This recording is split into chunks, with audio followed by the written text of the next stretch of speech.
Hello friends, welcome to our channel स्वाद का खजाना। आज हम बनाएंगे ट्रेडिशनल गुजराती गोर चूरमा के लड्डू। ये लड्डू गेहूं के आटे और गुड़ से बनते हैं, इसलिए ये टेस्टी और हेल्दी होने के साथ साथ अंदर से एकदम सॉफ्ट होते हैं। साथ में आज हम इन्हें परफेक्ट मेजरमेंट के साथ बनाएंगे, इसलिए अगर आप फर्स्ट टाइम भी ये लड्डू बना रहे होंगे फिर भी ये एकदम परफेक्ट ही बनेंगे। तो चलिए रेसिपी शुरू करते हैं।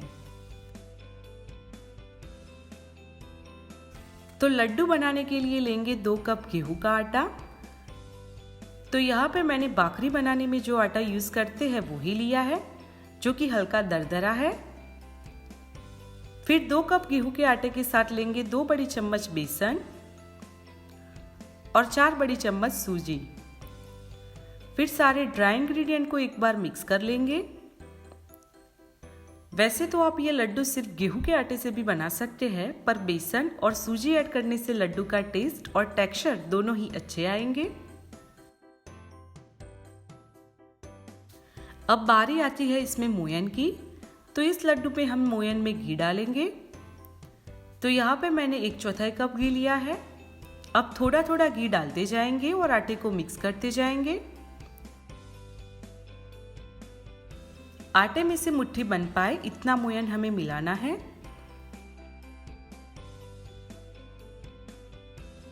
ये देखिए, अभी आटा बहुत ही ड्राई है, इसलिए मैं बचा हुआ घी भी मिला रही हूं और इसे मिक्स करते जाएंगे। अब घी आटे में अच्छे से मिक्स हो गया है और यहाँ पे मुट्ठी बन रही है, यानी कि मोयन हमारा एकदम सही है। इसके बाद हम लेंगे हल्का गुनगुना पानी और उससे डो रेडी कर लेंगे। तो डो हमें यहाँ पे हम जो बाखरी बनाते हैं उससे थोड़ा सा हार्ड रखना है, क्योंकि अगर डो सॉफ्ट बनेगा तो लड्डू का टेक्सचर अच्छा नहीं आएगा। इसलिए ये डो लगाने में थोड़ा थोड़ा करके ही पानी डालें और आटे को मिक्स करते जाए।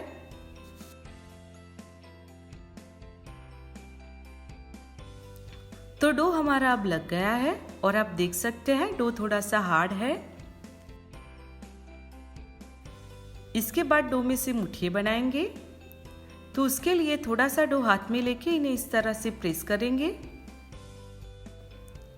इसका डो थोड़ा सा हार्ड रहता है, इसलिए मुठिए थोड़े से ज्यादा प्रेस करके बनाने पड़ेंगे, कुछ इस तरह से। और उसी तरह से बाकी के मुठिए भी रेडी कर लेंगे। और मुट्ठियों की साइज हमें इस तरह से मीडियम ही रखनी है, क्योंकि अगर साइज बहुत ज्यादा बड़ी होगी तो ये अंदर से कच्चे रहेंगे। तो मैंने अब सारे मुट्ठिए रेडी कर दिए हैं। अब चलते हैं इन्हें फ्राई करने की प्रोसेस में। तो ऑयल मैंने पहले ही लो टू मीडियम फ्लेम पे गर्म होने के लिए रख दिया था। फिर एक एक करके मुट्ठियां हम ऑयल में डालेंगे। मुट्ठियों ऑयल में डालने के बाद इन्हें तुरंत ही पलटाना नहीं है, हमेशा इनके ऊपर हल्की कोटिंग आ जाए इसके बाद ही इन्हें पलटेंगे। अब मुट्ठिए थोड़े से फ्राई हो गए हैं, अब इन्हें चम्मच से पलटाएंगे। और साथ में यहाँ पे हमें इस बात का खास ध्यान रखना है कि मुट्ठिए हमेशा लो टू मीडियम फ्लेम पे ही फ्राई करने हैं, क्योंकि अगर फ्लेम हाई होगी तो ये अंदर से कच्चे रहेंगे। तो बस अब हमें मुट्ठियों को बीच बीच में चलाते हुए लो टू मीडियम फ्लेम पे लाइट गोल्डन ब्राउन होने तक फ्राई करना है।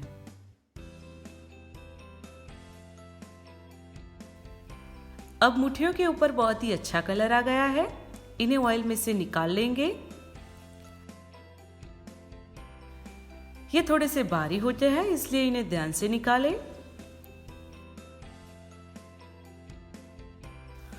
और उसी तरह से हम बाकी के मुट्ठिए भी फ्राई कर लेंगे।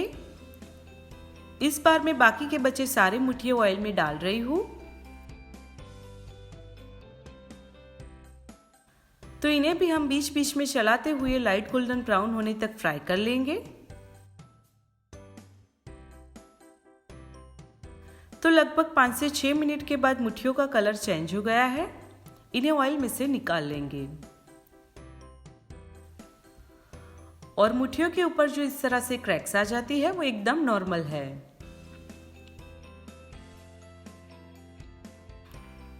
फिर मुट्ठियों को 10 से 15 मिनट थोड़े से ठंडे होने देंगे। फिर जब आप मुट्ठियाँ आसानी से छू पाए, इतने ठंडे हो जाए, फिर इन्हें तोड़ लेंगे ताकि ये जल्दी से ठंडे हो जाए। अभी भी ये अंदर से थोड़े से गर्म है। तो मुट्ठियाँ ऑलमोस्ट मैंने तोड़ दी है। अब इन्हें पूरी तरह से ठंडे होने देंगे। इसके बाद इन मुट्ठियों के टुकड़ों को हम 2 बैच में मिक्सी में लेके ग्राइंड कर लेंगे। तो पहले मैं आधा मिक्सचर ले रही हूँ।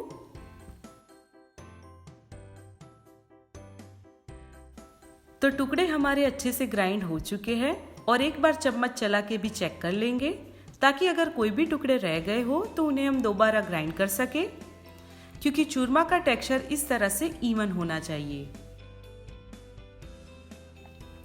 इसे हम किसी भी बड़े बर्तन में निकाल लेंगे और बाकी के टुकड़े भी मिक्सी में डाल के ग्राइंड कर लेंगे। तो हमारी ये बैच भी ग्राइंड हो चुकी है। मुट्ठियाँ हमने मिक्सी में ग्राइंड किए हैं, इसलिए चूरमे को छानने की ज़रूरत नहीं पड़ेगी। लेकिन अगर आपने मुट्ठियाँ खलबट्टे में ग्राइंड किए हो तो आप इसे इस तरह की छन्नी से छान सकते हैं। इसके बाद हम चूरमे में मिलाएंगे आधी चम्मच इलायची पाउडर और 1 चम्मच किशमिश। फिर दोनों को मिक्स कर लेंगे।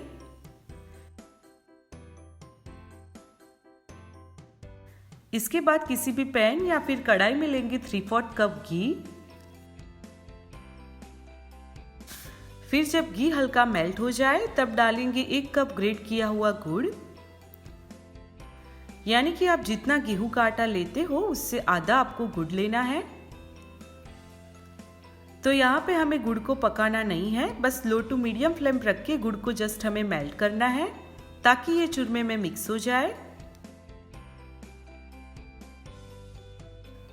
तो अब गुड़ मेल्ट हो गया है। अब गैस ऑफ कर देंगे।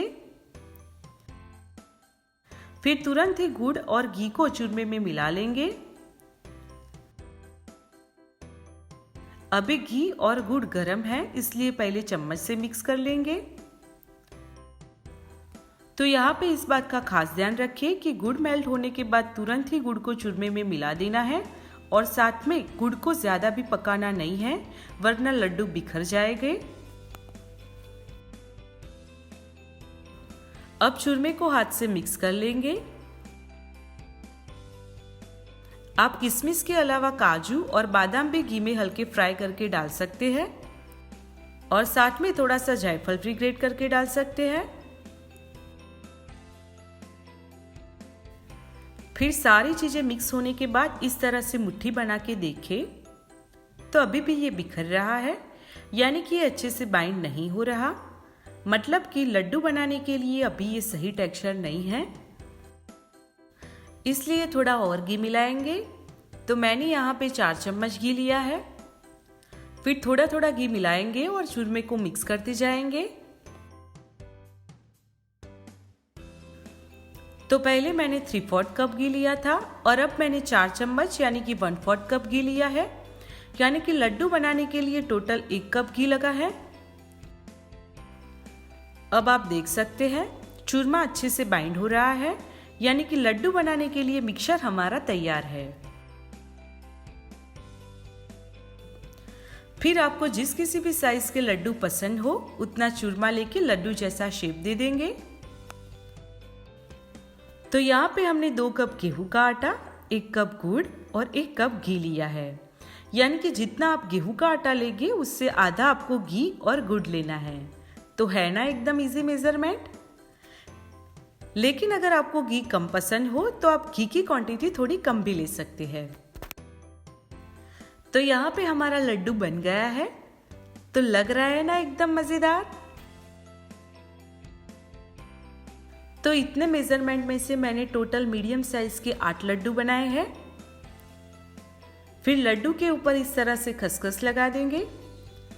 खसखस लगाना ऑप्शनल है, पर ये लगाने से लड्डू दिखने में भी अच्छे लगेंगे और साथ में उनका टेस्ट भी बढ़िया आएगा। तो देखते ही खाने को मन करे, ऐसे बढ़िया हमारे लड्डू बने हैं। तो मैंने अब सारे लड्डू को खसखस से कोट कर लिया है। मैं इनका टेक्सचर भी दिखा देती हूँ। ये अंदर से एकदम सॉफ्ट बने हैं और आप ये लड्डू 1 हफ्ते तक स्टोर करके भी रख सकते हैं। तो आप ये चूरमा के लड्डू या फिर आटे के लड्डू की रेसिपी को घर पे ज़रूर ट्राई करें और साथ में अपना फीडबैक भी मुझे कमेंट करके ज़रूर बताएं। और अगर आपको आज का ये मेरा वीडियो पसंद आया हो तो इसे लाइक और शेयर करें। तो फ्रेंड्स, अगली बार फिर मुलाकात होगी ऐसी और नई रेसिपीज़ के साथ। तब तक के लिए bye bye and thanks for watching.